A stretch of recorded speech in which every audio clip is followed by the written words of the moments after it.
गौतम बुद्ध ने बताए बेचैन मन को शांत करने के इन 2 चरणों को समझे तो आपके बस में होगा मन। कहते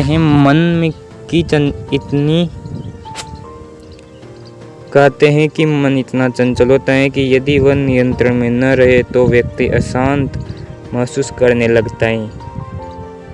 अशांति मन में एक पल में आने वाले सेकंडों सवालों के कारण होती है और यह अशांति तब तक बनी रहती है जब तक कि व्यक्ति को मन में चल रहे सवालों का जवाब नहीं मिल जाता।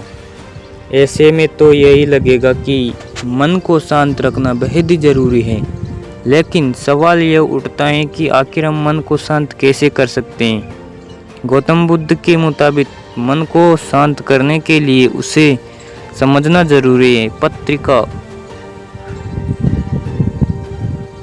इस लेख में आपको बता रहे हैं कि बुद्ध के बताए हुए तरीके जिनसे मन को समझना आसान और हम उस पर कंट्रोल करने का प्रयास कर सकेंगे। मन को जानने से जुड़ी गौतम बुद्ध की यह कहानी का पहला चरण। एक बार व्यक्ति गौतम बुद्ध के पास गया और पूछा कि मन को नियंत्रित करने का पहला चरण क्या है। बुद्ध कहते हैं अपने मन को समझने का पहला चरण है। इसके द्वारा दिए गए लालच की व्यर्थता को देखना समझना।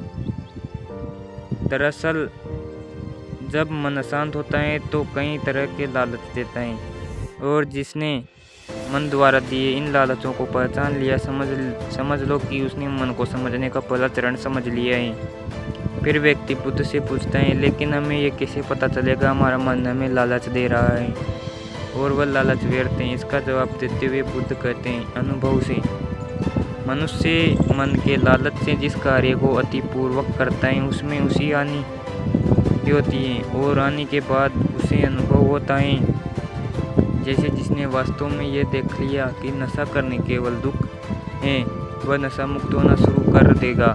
वही जिसने जान लिया कि ईर्ष्या से खुद का नाश होता है वह ईर्ष्या से मुक्त हो जाएगा। मन को समझने का यही पहला चरण है। मन को जानने का दूसरा चरण।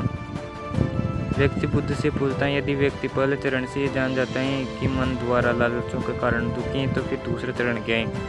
बुद्ध कहते हैं खोज पर निकलना। दूसरे चरण के लिए ऐसे व्यक्ति की खोज पर निकला होगा जो पहले ही अपने मन को जानकर इससे मुक्त हो चुका है। दरअसल ऐसा ही व्यक्ति तुम्हारा मार्गदर्शन कर पाएगा।